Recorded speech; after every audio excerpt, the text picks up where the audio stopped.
Okay. How much money were you winning along the way? Because did you ever just say, okay, listen, like I am so sure of this game. I have such inside information that I know for sure I'm going to win.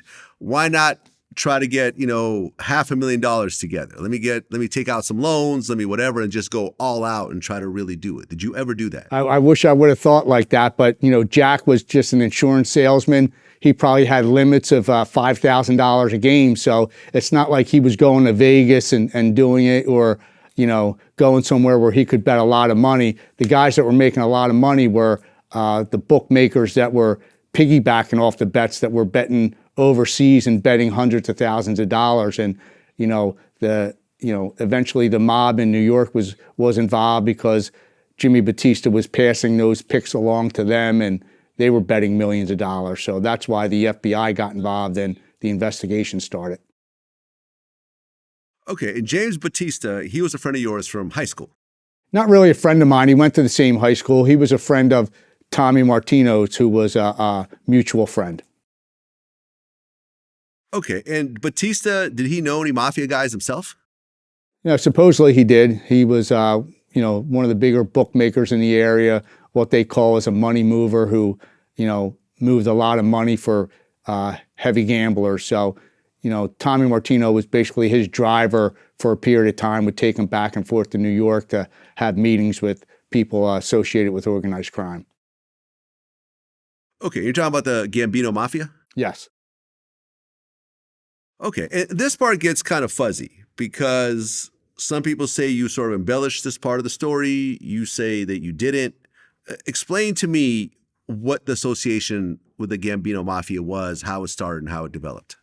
I'm not really sure. All I can do is tell you what the FBI told me. So I don't know how you can embellish the fact that, they offered me to go into the witness protection program if needed, and that Batista was involved with people associated with organized crime, and he put tens of millions of dollars into their coffers, and that's why they were involved with the investigation. So I don't really know how you can embellish that to any extent. Okay, but did someone from the Gambino Mafia actually talk to you? No.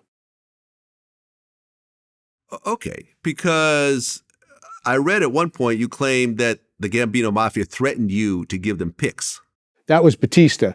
What Batista did was, after Jack Kincannon and I stopped doing it, these picks were no longer being funneled through Pete Ruggieri and Batista and to the Gambino crime family. And Batista came down to the Marriott Hotel when I was in Philadelphia and told me that he had been getting the picks for years, and that if I didn't continue to give him the picks, that he was going to expose me to the NBA or have somebody visit my wife and kids in Florida.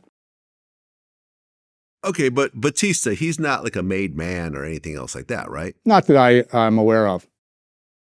So he's just an associate of the Gambinos?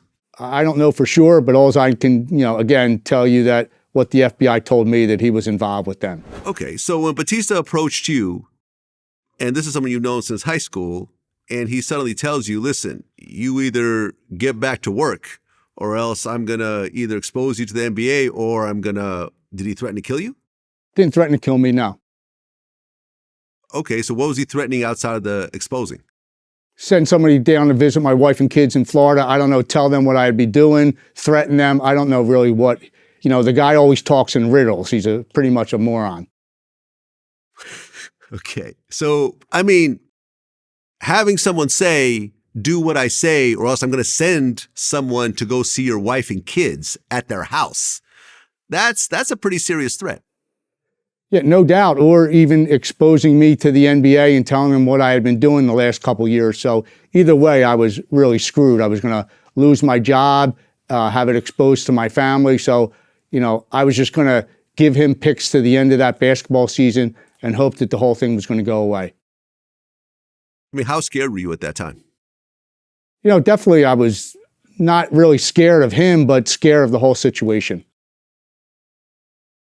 Okay, and this is where the FBI got involved, because the FBI had a Gambino task force, and they're monitoring a whole bunch of phone calls and wiretaps and everything else like that. And then out of nowhere, your name comes up in one of these wiretaps. Right. I mean, this was 3 months later. I was told that the FBI had been knocking on people's doors, and we later found out that it was heard over a Gambino wiretap that Batista was claiming he had a referee in his hip pocket.